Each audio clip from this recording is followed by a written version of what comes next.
நீயா கொலைகாரி? மரியாதை இராமனுக்கு பேரும் புகழும் சேரச் சேர, ராமன் அந்த ஊரில் மட்டும் அல்ல, அண்டை நாடுகளிலும் பிரபலம் ஆனான். வழக்கு என்றால், நீதிபதி முதல் கடைசி ஆள்வரை ஒரே கோணத்தில்தான் ஆராய்வார்கள். ஆனால், மரியாதை இராமன் யார் மீது கொஞ்சம் கூட சந்தேகம் இல்லையோ அவரைப் பிடிப்பான். கிடுக்கியில் மாட்டுவது போல் 2-3 கேள்விகளைப் போடுவான். கோணி மூட்டையில் இருக்கும் பூனைக் குட்டிகள் வெளியே வந்துவிடும். அதாவது ரகசியம் வெளியே வந்துவிடும். ராமன் ஒழுங்காக வேலைக்குச் செல்லாமல், வழக்கு, நீதி, வாதி, பிரதிவாதி என்று தன் பொன்னான இளமையை பாழ் அடித்துக் கொள்கிறான் என்பது ராமனின் அப்பாவின் அசைக்க முடியாத நம்பிக்கை. அவ்வப்போது ராமனுக்கும் அவன் அப்பாவுக்கும் இந்த பிரச்சனையாலேதான் சண்டை வரும். ஏண்டா, நீ பாட்டுக்கு இன்னால்தான் குற்றவாளி என்று சமூக அந்தஸ்தில் பெரியவரை குறிப்பிடுவாய். காவலர்களும் கைது செய்து விடுவார்கள். ஆனால் அதன் பின்விளைவு என்ன தெரியுமா? தண்டனை அனுபவிப்பவன் எதிராளியைப் பார்த்து, இந்த தடவை தப்பிச்சிட்டேன்னு நினைக்கிறியா? தண்டனை காலம் முடிவதற்குள் என் ஆட்கள் பழி வாங்கி விடுவார்கள். கண்டதுண்டமாக வெட்டி காக்கைக்கும் கழுகுக்கும் போடுவார்கள் என்று எச்சரிக்கை செய்வான். நமக்கு எதற்கு இந்த மாதிரி ஆபத்தான தொழில்? என்னோடு வியாபாரத்தில் சேர்ந்துவிடு. கொஞ்சம் வளர்ந்து வாலிபனானவுடன் உனக்கு திருமணம் செய்கிறேன். எனக்கு உன்னை விட்டால் வேறு யார் இருக்கிறார்கள் ஜூட்? மரியாதை இராமன் தகப்பனாரின் பேச்சைக் கேட்டான். அப்பா, ஆபத்தில்லாத வேலை கிடையாது. நீதிமன்றத் துறையில் என்னைச் சேர்த்துக் கொள்ளுங்கள் என்று நானா முறையிட்டேன். அரசராகப் பார்த்து எனக்கு கொடுத்த பதவியே, எனக்கு இந்த பொம்மை வேண்டாம்னு சொல்தாப்பல நானும் பதவியை வேண்டாம் என்று சொல்வதா? பார்க்கப் போனால், இந்த பதவி எனக்கு கிடைத்தது எவ்வளவு பேர்களுக்கு ஏமாற்றமும் எரிச்சலும் தந்தது என்று தெரியுமா? குற்றத்தைச் செய்தவன் தன்னை யாராவது பார்த்து விடுவார்கள் என்று சுற்றும் முற்றும் பார்க்கிறான்.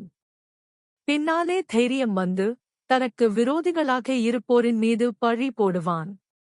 அதனால் யாருமே அவனைச் சந்தேகப்பட மாட்டார்கள். சில சமயம் குற்றவாளியைக் கண்டு பிடிக்க முடியாமல் இருக்கலாம். ஆனால், ஒரு நிரபராதி மீது பழி வந்து அவனுக்கு தண்டனை கொடுத்துவிடக்கூடாது. சட்டம் ஒரு இருட்டரை அதில் வழக்காடுபவர் எடுத்துரைக்கும் வாதம் விளக்கு போன்றது. ஆனால், அந்த விளக்கு ஏழைக்கு எட்டாதது என்று ஓர் அறிஞர் கூறினார். தாமதப்படுத்தும் நீதியின் தீர்ப்பு. உனக்கு நீதி மறுக்கப்படுகிறது என்றும் சொல்கிறார்கள். அப்பா, இந்த மரியாதை இராமன் உங்கள் நற்பெயரைக் கெடுக்க மாட்டான். சரி ராமா, நான் கோவில்களுக்குச் சென்று திரும்பி வர பல நாட்கள் ஆகும். அதற்குள் உனது லட்சியம் மாறாதா என்று பார்க்கிறேன் என்று அப்பா சொல்லிவிட்டு ஊர் பயணம் செல்ல ஆரம்பித்தார். 2 மாதம் கழித்து வந்தார் அப்பா. அன்று ஒரு வழக்கு விசாரிக்கப்படுகிறது. வாதியும் பெண், பிரதிவாதியும் பெண். 2 பெண்களும் ஒருவனுடைய மனைவிகள். அந்த 2 பெண்களைப் பற்றி அப்பாவுக்கு நன்றாகத் தெரியும். அவர்களுடைய வீட்டுக்கெதிரில் உள்ள அவருடைய வீட்டுத் திண்ணையில் படுத்திருப்பது அவருக்கு பழக்கம். இந்த பெண்கள் என்ன குற்றம் செய்தார்கள்? இந்த குற்றத்தின் தன்மை என்ன? பின்னணி என்ன? வழக்கில் வாதி 2ஆம் மனைவி, பிரதிவாதி முதல் மனைவி. குற்றம், இளையவளின் குழந்தை இறந்துவிட்டது. இயற்கையான மரணம் அல்ல என்று அந்த ஊரில் உள்ள அனைவருக்கும் தெரியும். ஆனால், குழந்தையை கொலை செய்தது யார்? கொலைக்கான உள்நோக்கம் என்ன? இதுதான் மண்டையை பீத்துக் கொள்ளும் கேள்வி. இளைய மனைவியின் பெயர் காந்தா. முதல் மனைவியின் பெயர் சாந்தா. இவர்களின் புருஷன் அப்பாவி. ஒரு மூலையில் உட்கார்ந்திருந்தான். வழக்கை ஆரம்பிக்கலாமா என்று மரியாதை இராமன் கேட்கவும் அரசர் தாராளமாக என்றார். மரியாதை இராமனின் அப்பா, மகனின் சாமர்த்தியத்தைக் காண ஆவலாய் கூட்டத்தில் ஒருவராக நின்று கொண்டிருந்தார். இளையவள் காந்தாவை பேச அழைத்தார் மரியாதை இராமன். ஐயா, நீங்களும் சிறுசு, நானும் சிறுசு. எப்பவுமே சிறுசுகளைக் கண்டால் பெருசுகளுக்கு பொறாமை. உச்சரிப்பு. என் குழந்தையை யாரோ கொலை பண்ணிட்டாங்க. பெத்த வயிறு பத்தி எரியுது. துக்கம் தொண்டையே அடைக்குது என்று சொல்லி சத்தம் போட்டு அழுகிறாள். மரியாதை இராமன் இளையவளைப் பார்த்து, அழாதேம்மா. உன்னுடைய கஷ்டம் ஈடில்லாத கஷ்டம். குழந்தையைக் கொன்னவங்க யாருன்னு தெரியலையே. உனக்கு யார் மேலே சந்தேகம்? அதை என் வாயாலே எப்படிச் சொல்வேன்? நீங்க கேட்டதாலே சொல்றேன். எம் புருஷன் ஒரு பூச்சி. எந்த விஷயத்தையும் காதிலே போட்டுக்க மாட்டார். என் சந்தேகம் சொல்லவே வெக்கமா இருக்கு என்று காந்தா இழுத்தாள். சொல்லும்மா. இது நீதிமன்றம். வேறே யாரு? இதோ எதிர்த்தாப்பலே குத்துக் கல்லாட்டம் நிற்கிறாளே, அவதான் என் சக்காலத்தி. அவ மலடி. எனக்கு குழந்தை பிறந்தது அவளுக்கு பொறாமை. இந்த ஒரு காரணமே போதுமே. அவளுக்கு தூக்குத் தண்டனை கொடுத்தா கூட என் ஆத்திரம் தீராது. மரியாதை இராமன் ஏட்டில் குறிப்பெடுத்தான். பிறகு மூத்தவள் சாந்தாவை கூண்டில் நிற்க வைத்து கேள்விக் கணைகளைத் தொடுத்தான். நான் என் புருஷனுக்கு முதல் மனைவி. குழந்தை பிறக்காததாலே நானே என் புருஷனுக்கு பெண் பார்த்தேன். கூட பிறக்கலன்னாலும் அவ என் தங்கச்சி. குழந்தை பிறக்கப் போவதுன்னு செய்தி வந்ததும் அதிக சந்தோஷம் பட்டவ நான்தான் ஐயா. தாய் இல்லாத பெண்ணாச்சே. பிரசவத்தை நம்ம வீட்லேயே பார்த்துடலாம்னு இவளை பொறந்த வீட்டுக்கு கூட அனுப்பலே. நல்லபடியா குழந்தை பொறக்கணும்னு நான் வேண்டாத தெய்வம் இல்லே, முடிச்சு போடாத காணிக்கை இல்லே என்றாள் மூத்தவள் சாந்தா. உடனே இளையவள் காந்தா, குழந்தை திடீர்னு எழுந்துக்கும். போய் ஆசையா பெரியம்மா கிட்ட படுத்துக்கும். அப்படி படுத்த குழந்தையை கழுத்தை நெரிச்சுக் கொன்னுட்டு, ஒன்னும் தெரியாத பாப்பா போல நடிக்கிறதைப் பாரு என்று சீறினாள். மரியாதை இராமன் இளையவள் காந்தாவிடம், குழந்தைக்கு குளிப்பாட்டுவது யார்? மருந்து கொடுப்பது யார்? தூங்க வைப்பது யார்? அழகா உடுத்தி, கண்ணுக்கு மை தீட்டி, காற்றான வெளியில் தூக்கிக்கிட்டு வேடிக்கை காட்டுது யார் என்று கேட்டான். அதற்கு இளையவள், என்னமோதான் பெத்த புள்ளை மாதிரி குழந்தைக்கு எல்லாம் செய்றது எதுக்கு? புருஷன் தன்னை தள்ளி வச்சிடுவாரோ என்ற பயம். பாக்கறவங்க தன்னை பாராட்டுவாங்கன்ற சுயநலம்தான். தாய்ப்பால் குடிக்க மட்டும்தான் குழந்தையை என்னண்டே கொடுப்பா. ஏன்னா அது அவளால முடியாது என்று ஏளனமாக சாந்தாவை பார்த்துச் சொன்னாள். மரியாதை இராமன் வாக்குமூலத்தில் தெரிகின்ற கருத்துக்களை குறிப்பெடுத்துக் கொண்டிருந்தான். குழந்தையின் தகப்பன் என்னை சொல்கிறான். அவன் 2 பொண்டாட்டிக்காரன். அவனுடைய கருத்தைக் கேட்போம் என்று மரியாதை இராமன் குழந்தையின் தகப்பனைக் கூண்டில் ஏற்றினான். ஐயா, இந்த குழந்தையை யார் கொன்றது? தெரியவில்லை என்றால் யார் கொன்றிருப்பார்கள் என்ற ஊகத்தைச் சொல்லும். மரியாதை இராமன். தகப்பன் அழுது கொண்டே, நான் ஊரில் இல்லாத சமயம் பார்த்து இந்த கொலை நடந்திருக்கிறது. பெத்தவள் செய்தாளா? மத்தவள் செய்தாளா? யார் செய்திருந்தாலும் கடுமையான தண்டனை கொடுங்க. எனக்கு 2வது கல்யாணம் செய்து வச்சதே முதல் தாரம்தான். மனப்பூர்வமாகத்தான் ஒத்துக்கிட்டா. நமக்கு குழந்தை வேணும். என்னாலே முடியாத போது எனக்கு வர உடன்பிறவா சகோதரி மூலமாவது அந்த பாக்கியம் கிட்டட்டும்னு சொன்னவளே பெரியவள்தான். அடிக்கடி சின்னவ எங்கிட்ட பெரியவளை பத்தி தூபம் போடுவா. அவளை விரட்டுங்க, என் குழந்தையை எப்பவும் அவளே கவனிச்சுக்கறா. அப்புறம் குழந்தைக்கு எம்மேலே எப்படிங்க பாசம் வரும்? குழந்தையும் அவகிட்ட நல்லா ஒட்டிக்கிச்சு.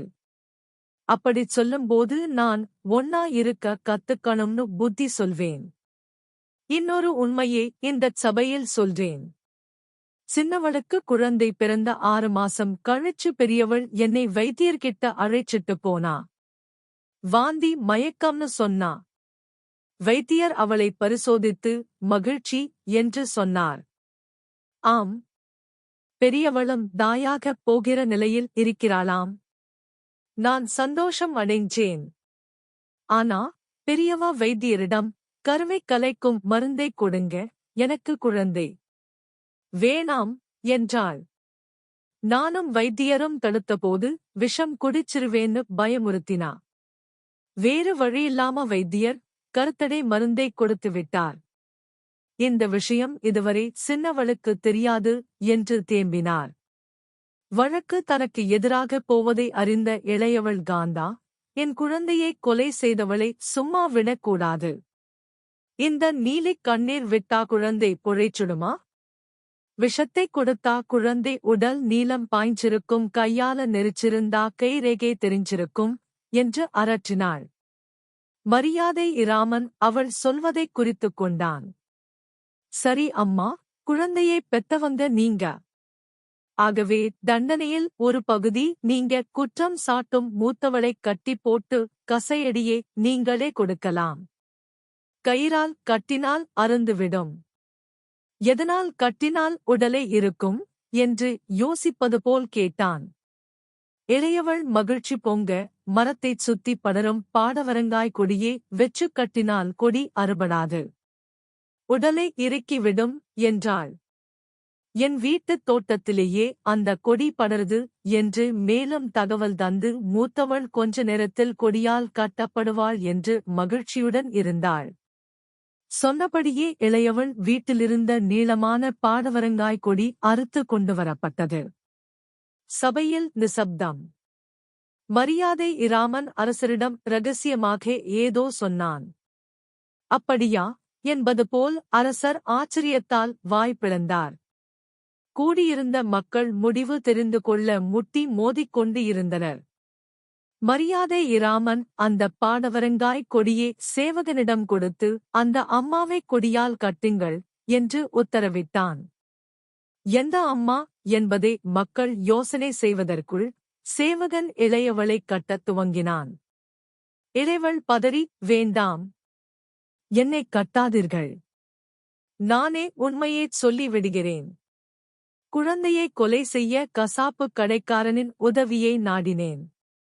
அவன்தான் கத்தியால் குத்தமாட்டேன். கொடியால் கழுத்தை நெரித்து பெரியம்மா பக்கத்தில் போட்டுடறேன் என்று சொன்னான். என் வீட்டுக்காரர் இல்லாத நேரம் பார்த்து தகவல் சொன்னேன். அவனும் காரியத்தை முடித்தான். எனக்கு குழந்தை போனாலும் பரவாயில்லை. பெரியவ மேலே எங்க வீட்டுக்காரர் வெச்சிருக்கிற பாசத்தை நாசப்படுத்தணுங்கிறதான் என் ஒரே நோக்கமாய் இருந்தது. எனக்கு என்ன தண்டனை வேணும்னாலும் கொடுங்க என்று மண்டியிட்டு அழுதாள். மரியாதை இராமன் குற்றவாளி வாயாலே குற்றத்தை ஒப்புக்கொள்ள வைத்ததை ராமனின் தந்தை மகிழ்ச்சி பொங்க பாராட்டினார். மக்களும் இளையவளின் அடாத செயலை இகழ்ந்தார்கள். இளையவளுக்கு சிறை தண்டனை கிடைத்தது. இளையவள் மூத்தவள் கால்களில் விழுந்து அழுதாள். அக்கா, நம் குலத்தைத் தழைக்க வந்த செல்வளை அழித்து விட்டேனே. நான் ஒரு மகாபாவி. அந்தப் பழியை உன்மீது போட்டு ஒழித்துவிட நினைத்தேனே. என்னை மாதிரி ஒரு துரோகியை நீங்கள் உங்கள் வாழ்வில் பங்கு போட்டுக் கொள்ள வைத்தீர்களே. நான் நன்றி கெட்டவள் என்று புலம்பலுக்கிடையே சொல்லி காவலர்களுடன் சென்றாள். புருஷனும் மூத்தவளும் கண்கலங்கி, சீக்கிரம் நாம் மூவரும் ஒன்றாகலாம் என்றார்கள். மரியாதை இராமன் வீட்டில் அவனுடைய தந்தை பெற்ற குழந்தையைக் கொன்றாள் ஒருத்தி. நானோ பெற்ற மகனின் புகழைத் தடுக்க நினைத்தேன். அவள் பொறாமை கொண்டு குழந்தையைக் கொன்றாள். நான் அறியாமையால் என் மகனின் அறிவுத்திறனை மூடி மறைக்க நினைத்தேன் என்று மரியாதை இராமனைக் கட்டிப் பிடித்து ஆனந்தக் கண்ணீர் விட்டார்.